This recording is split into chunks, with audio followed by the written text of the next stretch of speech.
This is the eighth video of the series Security Analysis for Investment, and in today's session we will see another method of discounted cash flow valuation.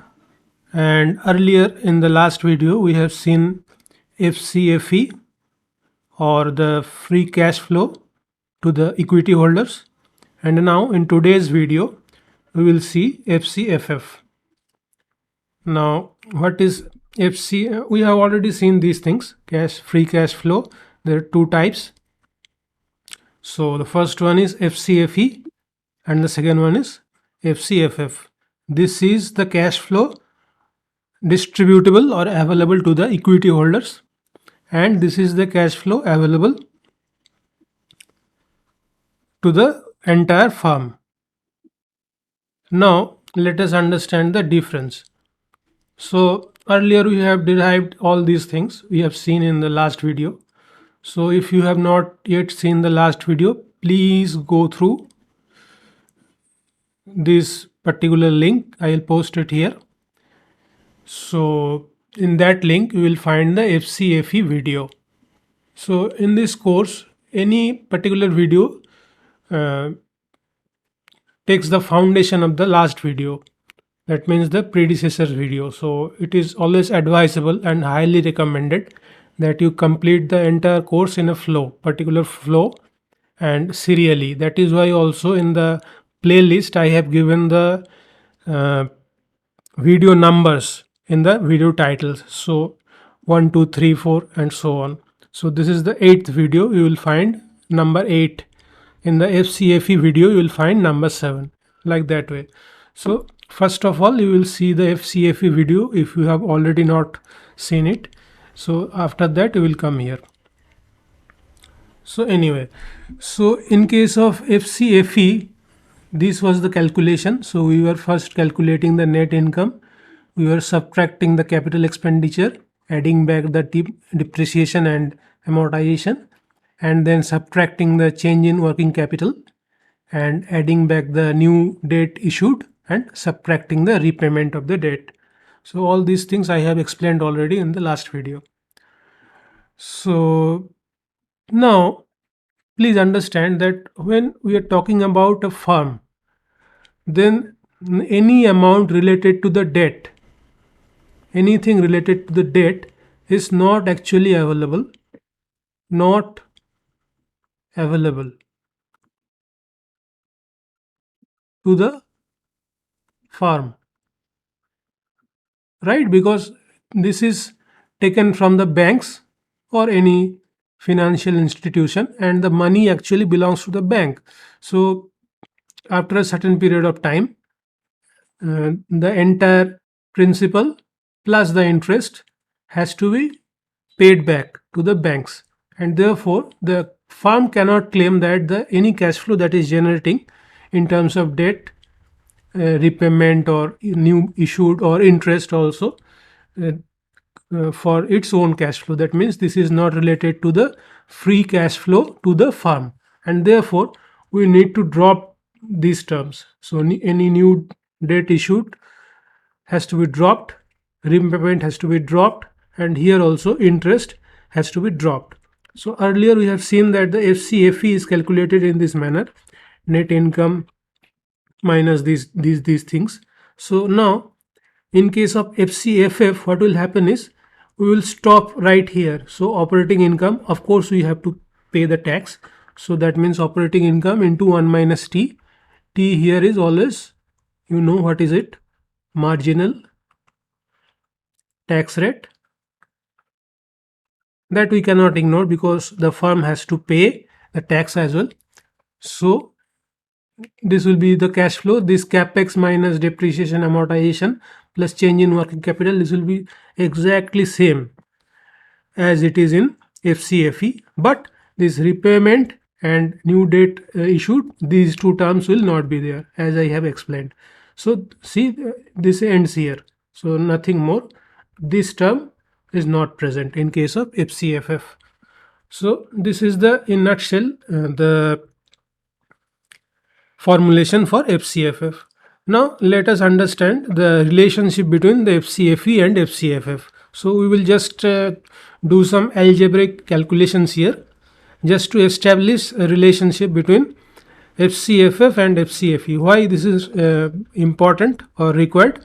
Because you see, simply using this particular expression, that means operating income into 1 minus T minus capex minus D&A plus change in working capital. Simply using this expression, we can calculate the FCFF figure. That is not a problem.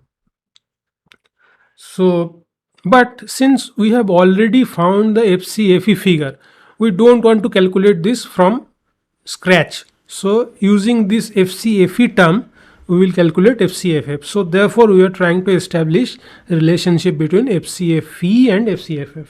So, let us see that. Just follow these calculations. First of all, what is a tax? So, check here. Once I calculated a bit, then I will subtract interest from it, and after that only I will pay the tax. So therefore, what is tax? Tax is operating income. This is the EBIT. This is EBIT minus the interest, and the marginal tax rate is applied on that. That is your tax. And also, what is operating income minus interest? You have already seen this in the last slide. So see, this is the operating income. So operating income minus interest minus tax was equal to net income, right? So therefore, operating income minus interest. So I will write it here also. Operating income minus interest minus tax was equal to net income, right? So therefore, operating income minus interest will be net income plus tax. There should not be any doubt about this. So that is what we have written here. So I have replaced this entire term, operating income minus interest, that means this one, by net income plus tax. Into T is just replicated again here. So now if you just simplify this, what will happen? So tax is equal to net income plus tax into T. So I will take this tax term in the left side. So this becomes tax into 1 minus T is equal to net income into T, right? So let us mark this as equation 1. Now again come to this. Again I have written the same expression in a different manner. Operating income is equal to net income plus tax plus interest. So see here, from here, just here, operating income is equal to net income plus tax plus interest. Same thing, some arrangement only. So now I will multiply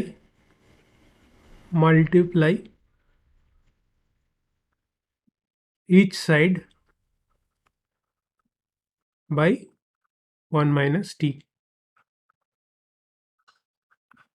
Right? So operating income into 1 minus T, and then this into my 1 minus T, this into 1 minus T. That is what is written here. Now again just simplify this. Simplify. Left hand side you do not have to change anything. For the right hand side I just broken this net income into 1 minus T, then tax into 1 minus T.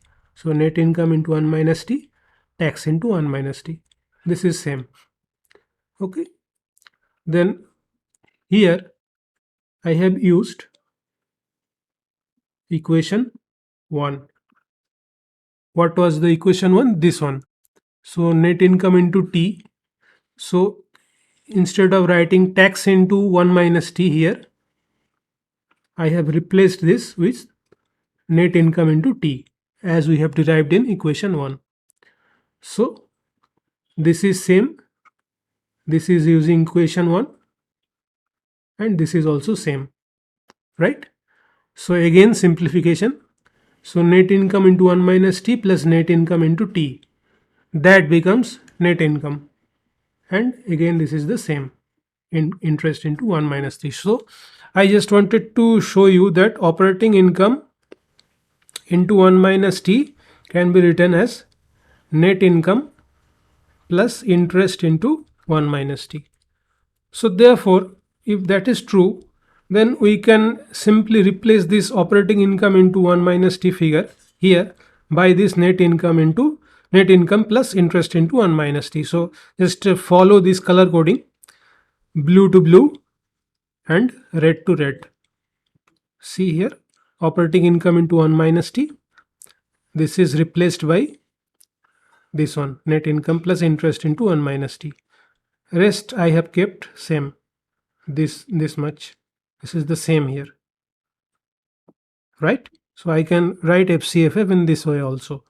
So now check carefully this and this. You can easily see that this net income term is here also. Then this particular term is always here. And then there is one extra term, interest into 1 minus t, and then this is not present here. So we can simply write that FCFF is equal to FCFE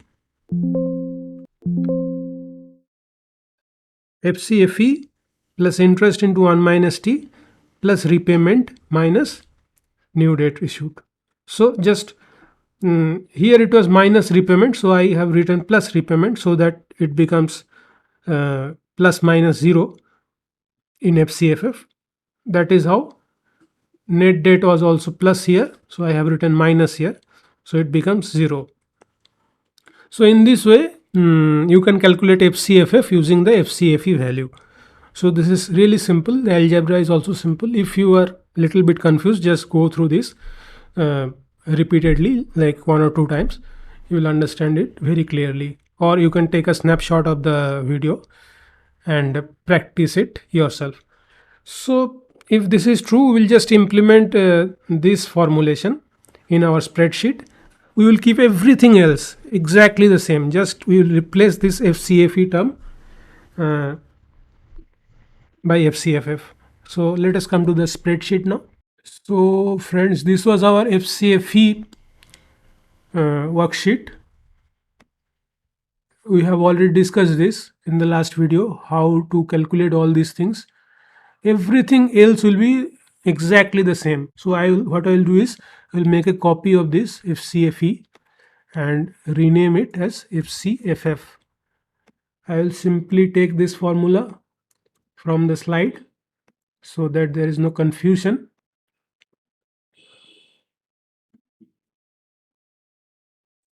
I will just implement this second expression. I also don't need this first one. I just need this one, right? So firstly I will have to write FCFE, then interest into 1 minus t, that we will calculate. Then the repayment is already written here, new debt is also already written here, working capital I don't require, and FCFF I will calculate here. So now I need to copy the value of FCFF for the first year, that is 55,136. So this was 55,136. I just need another value here, which is the interest value. So for that I will go to the same financial statements. So here it is, the standalone statement cash flow for Tata Steel, and if you can check here, this is the interest paid, this particular figure, interest paid. I will note down this figure, 2868. So 2868 was the interest paid, and what is the interest into 1 minus t? This is this into 1 minus tax rate. So what was our tax rate? Our tax rate was 22%. So we'll take that. And now the FCFF formulation. What is that? Already written here, FCFE plus this interest into 1 minus t term plus repayment minus any new debt issued. So this is simple. So this become your FCFF figure,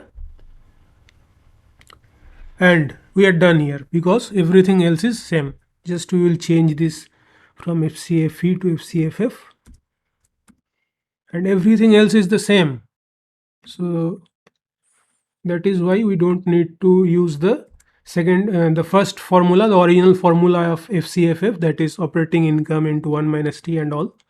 We are just simply calculating it from the FCFE figure. So once we are doing this, the intrinsic value that is coming here based on the data we have taken from the financial statement.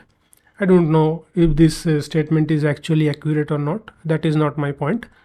So using that statement, the FCFE figure was 450, and now our FCFF is how much? 611. So this is how. So you see, this is so simple. Once you have calculated FCFE, it is just a matter of I think 5 to 10 minutes to reach to the figure of FCFF just by simple deduction. So that's it. That is how you will calculate the FCFF in the valuation approach. And in the next video, we'll see another method of discounted cash flow method, that is called the dividend discount model. And after that, we will close DCF and focus on relative valuation. So that's it for now. Hope you have understood the method. And if you have any query, please use the comment section to post that query. So see you in the next video. Until then, thanks for watching this video and goodbye.